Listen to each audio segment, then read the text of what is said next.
Selamat datang di Training Pasar Modal FMC pertemuan ketiga. Di pertemuan sebelumnya, kita telah membahas berbagai jenis pasar saham yang ada. Nah, di pertemuan kali ini, kita akan membahas lebih lanjut tentang 4 tingkat klasifikasi sektor saham IDX IC. Namun, apa sih yang dimaksud dengan IDX IC? Jadi, IDX IC muncul ketika Bursa Efek Indonesia resmi menerapkan klasifikasi sektor industri baru yang diberi nama IDX Industrial Classification yang disingkat IDX IC yang dimulai dari hari Senin 25 Januari 2020. Sistem klasifikasi ini memperbarui dari yang sebelumnya yaitu Jakarta Stock Industrial Classification atau JASICA yang digunakan bursa sejak 1996. Prinsip klasifikasi yang digunakan dalam IDX IC berdasarkan eksposur pasar, berbeda dari JASICA yang menggunakan aktivitas ekonomi. Selain itu, struktur klasifikasi IDX IC dirancang memiliki 4 tingkat klasifikasi. Dengan struktur klasifikasi yang lebih dalam, maka IDX IC dapat mengkelompokkan jenis perusahaan yang tercatat lebih homogen. Dalam klasifikasi BIE, yang baru ini yaitu IDX IC memiliki 4 tingkat klasifikasi yang terdiri dari 12 sektor, 35 subsektor, 69 industri, 130 subindustri.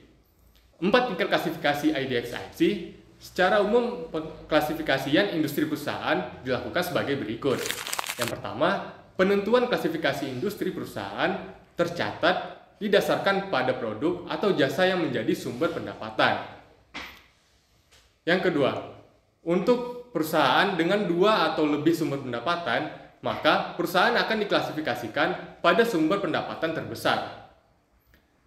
Yang ketiga, apabila perusahaan tidak memiliki sumber pendapatan, maka penentuan klasifikasi dapat menggunakan informasi keuangan lainnya, seperti total aset.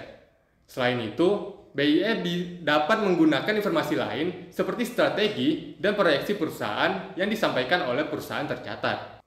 Dalam IDX IC ini terdapat beberapa kode klasifikasi. Sektor akan diberikan kode berupa huruf berurutan dari A sampai Z. Untuk subsektor, industri dan subindustri akan diberikan kode angka bilangan bulat berurutan dari 1 sampai 9. Sebagai contoh, PT Medco Energi Internasional diklasifikasikan ke dalam subindustri produksi dan penyulingan minyak dan gas. Akan diberikan kode A111, di mana sektor energi kodenya itu A, subsektor minyak, gas, dan batubara kodenya A1, industri minyak dan gas kodenya A11, subindustri produksi dan penyulingan minyak dan gas A111. Oke, sekian saja pertemuan training pasar modal kali ini. Sampai jumpa di pertemuan selanjutnya.